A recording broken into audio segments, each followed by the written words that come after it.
Hola, ¿cómo están? Buenas noches. Y bueno, tal como lo habíamos comentado desde la página del colectivo Esmeralda Tabasco, el día de hoy aperturamos un espacio más que le denominamos Crónica Feminista, Narrativas Locales. Y pues el objetivo de tener este espacio es ampliarnos un poco más en cuanto a estos temas que nos están pues cada vez siendo más es más concurrente, o de alguna u otra forma escuchamos cada vez más en Tabasco el tema del aborto, el tema de la interrupción del embarazo. Por ahí, desde su programa La Quinta Ola Diversa, que se transmite por el 94.5 FM, tuvimos la oportunidad de platicar con algunas abogadas que trabajan este tema a nivel nacional, como en el caso de NINDE, que pertenece a Abortistas MX, y también estuvimos platicando con Dayana Arias, que ha sido una de las activistas que en estos últimos años ha estado poniendo también el dedo en el renglón en el tema. Hemos dicho ya que lo más difícil de todo esto es que fluya la información. No porque no se encuentre en redes sociales, no porque no se encuentre en la web, no porque no se encuentre en internet, sino porque qué calidad de información encontramos en esos espacios. Entonces, el punto de hoy es escuchar a las compañeras, ¿verdad? Que de alguna manera vamos a estar platicando sobre lo que significa o lo que es o cómo lo definimos, y todos aquellos temas que también están relacionados con la interrupción del embarazo o con el aborto. Y bueno, le doy la bienvenida a nuestra compañera también, y ella es parte del colectivo Esmeralda, Mitzi Ruiz, a Saide Hernández Contreras, a Ursu, y bueno, ya por ahí también le hicimos la invitación a Dayana para que participe con nosotras dentro del colectivo. Yo creo que lo que más nos ha funcionado en estos últimos, que pareciera controversiales, porque en realidad no lo son, yo creo que sí es importante sumarnos a la causa. Y bueno, vamos Sí, buenas tardes, ya noches, es un gusto saludarlas, de verdad que el que podamos aprovechar estos espacios para ampliar el tema que estamos discutiendo hoy en día en nuestra sociedad, no solamente tabasqueña, sino en diferentes estados de nuestra república donde aún falta la legislación de la interrupción voluntaria del embarazo. Creo que lo que más hace falta en estas discusiones es hablar con claridad acerca del tema. No quedarnos con una sola idea y no quedarnos con una idea sesgada.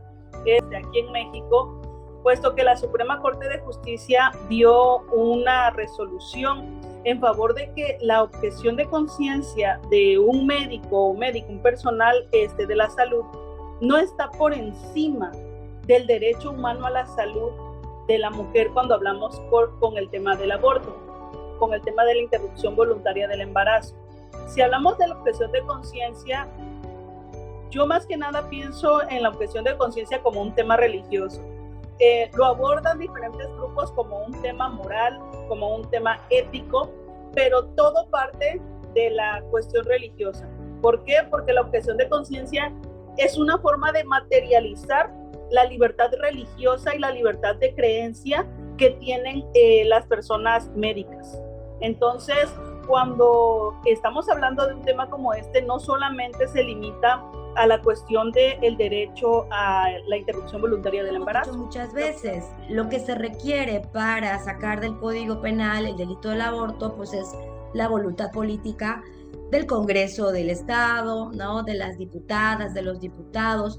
Y fíjate que en el tema de la objeción de conciencia era algo que nos llamaba mucho la atención, porque la mayoría de médicas o de médicos o de personal de salud no nos decían de manera tajante que era por una cuestión de objeción médica, sino porque le tenían miedo a las consecuencias legales que podían tener si llevaban a la práctica la interrupción del embarazo, el aborto, ¿no? En el mismo hospital, en el centro de salud, o no sé, donde fuera la situación, porque sí se dieron algunos casos en donde hubo este tipo de atenciones. Entonces, ni siquiera era que nos refirieran que fuera por un tema de objeción real de conciencia, por tal vez por un esquema de valores, o porque, como bien dices tú, mi religión no me lo permite, no lo sé. era más por el miedo a las consecuencias que podía tener, sí, las consecuencias legales y administrativas, porque además desde el mismo hospital les decían, si haces esto, puede suceder esto, ¿no? O ten cuidado por esto, o tienes que hacer que la paciente o que la persona firme esto y esto y esto y esto. Y a veces tenían formatos que ni al caso, que eran de alguna manera lo que pensaban que procedía. Entonces, esta parte de la objeción de conciencia ha sido un poquito complicada, no solo porque no es realmente algo que... Dayana, muy atinadamente, bueno, creo que tiene que ver con toda camino que se ha recorrido en torno a la interrupción legal del embarazo, que es un tema que poco a poco, bueno, ha ido caminando a través de todo el país. Tan es así que este año solamente estamos en el estado número 21, ¿no? Que acaba de legalizar la interrupción voluntaria del embarazo y es acceso a la salud. Creo que por ahí también es importante que podamos empezar a hacer énfasis en que la interrupción voluntaria del aborto, y que ojalá algún día en Tabasco muy pronto ya sea interrupción legal del embarazo, pues es un derecho a la salud, es un derecho humano, y que la mujer tiene esa supremacía sobre su cuerpo y sobre sus decisiones, ¿no? El personal de salud en general tiene esta parte de decidir sobre la objeción de conciencia, pero tampoco puede estar por encima de los derechos de las mujeres o de las personas, muchas veces por otras circunstancias, ¿no? Pueden violentar muchos derechos de ellas. En este caso, puede limitar el derecho que tienen las mujeres de abortar, o el derecho que tienen a decidir sobre nuestros cuerpos, a decidir sobre nuestro esparcimiento también, a decidir muchas veces sobre nuestra salud reproductiva. Ahí es donde nosotras nos vulneran, ¿ok? Y es la parte que yo creo que todas nosotras queremos como reiterar en estos espacios. Yo creo que hay una responsabilidad profesional de parte del personal médico cuando obviamente esto ya, sus creencias personales limitan, sus creencias personales vulneran el derecho de una mujer a decidir sobre su cuerpo. Esa es la parte que nosotras queremos, esa es la parte que queremos visibilizar. Hace falta que se llegue a una especie de consenso, puesto que, por ejemplo, cuando se toma el tema de la objeción de conciencia, pero tenemos un caso, por ejemplo, de la solicitud del servicio médico para el aborto o la interrupción voluntaria del embarazo por un tema de violación, y estamos hablando de una niña o adolescente, si de por sí el derecho a la objeción de conciencia de la persona médica no está por encima del derecho humano a la salud de una mujer, ¿dónde queda esta situación cuando se trata del tema de la violación, el tema de las infancias y adolescencias? Entonces, ahí es donde todavía se tiene que decir con más énfasis, o se tiene que abordar con más énfasis el tema de si tenemos médicos objetores de conciencia, porque ¿por qué no habríamos de tener médicos objetores de conciencia? Tenemos que garantizar que haya médicos no objetores, porque en un hospital no pueden haber solamente médicos objetores. Habíamos hablado incluso de incluir dentro de la misma norma, la 046, como si firmaras una carta de confidencialidad, por ejemplo, ¿no? El hecho de que hicieras de conocimiento del hospital que eras objetor u objetora de conciencia. Y ya no hablemos de los estereotipos del que andabas en la calle y por eso te pasó, el que te fuiste a no sé dónde, una fiesta y no sé qué, por eso te pasó. Entonces, yo creo que en el tema de protocolos sí los hay.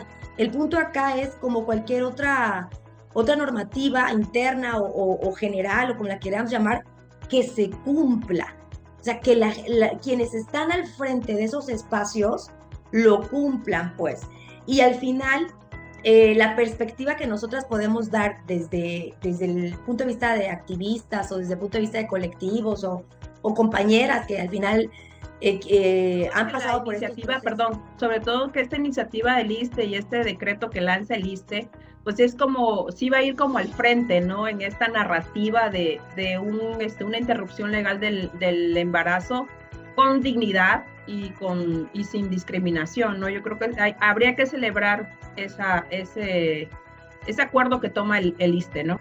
Y hasta en la propia ley, que ya lo tenemos, pero no se aplica, ya lo tenemos, pero no se promueve, ya tenemos los protocolos, pero hay un desconocimiento, que el desconocimiento no te exime de una responsabilidad o una obligación. Y lo hemos visto hasta en otros temas, en otros protocolos. Me ha tocado estar con servidores públicos que me dicen, es que yo desconozco que existía ese protocolo y están dentro de la misma institución, o está, pero no han venido a capacitarme, me dijeron, aquí está el protocolo, aquí está el documento, pero cómo lo aplico, cómo lo desmenuzo para poder hacer uso de él. Entonces vienen otros aspectos que hay que atender, que no hay que pasar de vista, y que creo que quienes tengan también las obligaciones de tomar decisiones, pues lo tomen en cuenta para que esto realmente se lleve a cabo y no nada más quede como en el